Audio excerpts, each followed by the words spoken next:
മറ്റൊരു കാര്യം, നമുക്കറിയുന്ന പോലെ രാജ്ഭവൻ ഒരു കാവ്യവൽക്കരണത്തിൻ്റെ കേന്ദ്രമായിട്ട് മാറിക്കൊണ്ടിരിക്കുന്നു എന്നുള്ള കാര്യം വളരെ വിശദമായി കേരളം ചർച്ച ചെയ്യപ്പെടേണ്ടതുണ്ട് എന്നാണ് എൻ്റെ അഭിപ്രായം. അവിടെ ഡോക്ടർ ഹെഗ്ഡേവാറിൻ്റെയും ഗോൾവാൾക്കറിൻ്റെയും ഫോട്ടോ കൂടി ചേർത്തിരിക്കുകയാണ്. ഗാന്ധിയുടെ ഫോട്ടോ ഉണ്ട്. ഇനി അവിടെ എപ്പോഴാണ് ഗോഡ്സെയുടെ ഫോട്ടോ വെക്കുന്നത് എന്ന് മാത്രമേ ആലോചിക്കേണ്ടി വരൂ.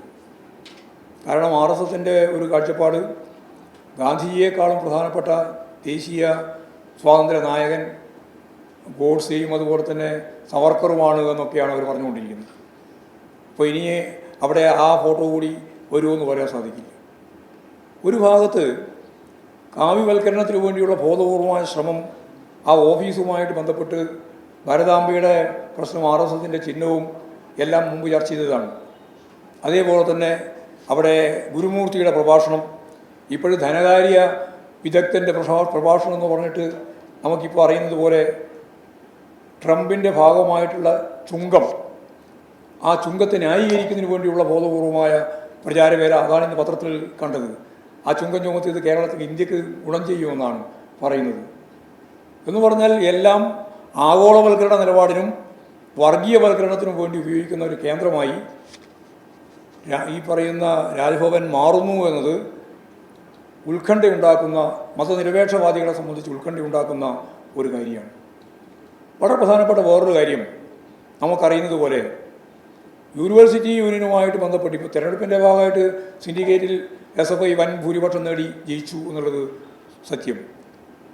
എന്നാൽ അവിടെ ഗവർണർ അവിടെ സംസാരിച്ച ഒരു കാര്യം ഇന്ന് പുറത്തു വന്നിട്ടുണ്ട്. അതിൽ പറയുന്നത് ഉന്നത വിദ്യാഭ്യാസ കേന്ദ്രങ്ങളിൽ രാഷ്ട്രീയം പാടില്ല എന്നാണ്. രാഷ്ട്രീയ സമൂഹമല്ലേ ഇന്ത്യ? ഇത് സ്വേച്ഛാധിപത്യ ഫാസിസ്റ്റ് രാജ്യമാണോ? ജനാധിപത്യ രാജ്യമല്ലേ? ആ ജനാധിപത്യ രാജ്യത്ത് ഉന്നത വിദ്യാഭ്യാസം കൈകാര്യം ചെയ്യുന്ന മേഖലയിൽ പോലും രാഷ്ട്രീയം പാടില്ല എന്ന് പറഞ്ഞാൽ അരാഷ്ട്രീയവും അരാജകത്വവാദവും സ്വത്വരാഷ്ട്രീയവും സാമ്രാജ്യത്വ അധിനിവേശത്തിൻ്റെ നിലപാടുകളും വർഗീയ ധ്രുവീകരണത്തിൻ്റെ പ്രശ്നങ്ങളും കൈകാര്യം ചെയ്യാമെന്നല്ലേ പറഞ്ഞതിനർത്ഥം? പച്ച മലയാളത്തല്ലേ? ഒരു രാഷ്ട്രീയവൽക്കരണം എന്ന് പറയുന്നത് കക്ഷി രാഷ്ട്രീയം വേണമെങ്കിൽ പറയാം. രാഷ്ട്രീയയെ പഠിപ്പിക്കാൻ പാടില്ല, പഠിക്കാൻ പാടില്ല എന്ന് പറഞ്ഞാൽ നാളെ ഈ രാജ്യത്തിൻ്റെ ഭരണാധികാരികൾ വരേണ്ടുന്ന ഈ തലമുറ എങ്ങനെയാണ് രാഷ്ട്രീയം കൈകാര്യം ചെയ്യുക? എവിടെ നിന്നാണ് രാഷ്ട്രീയം പഠിക്കാനാവുക?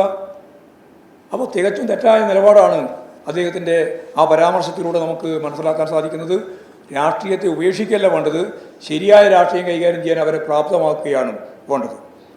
പുതിയ തലമുറയെ ശരിയായി രാഷ്ട്രീയം കൈകാര്യം ചെയ്യാൻ പ്രാപ്തിയുള്ള പുതിയ തലമുറയാക്കി രൂപപ്പെടുത്തുകയാണ് വേണ്ടത് എന്നുള്ളതാണ് അത് സംബന്ധിച്ച് ചൂണ്ടിക്കാണിക്കാനുള്ള കാര്യം.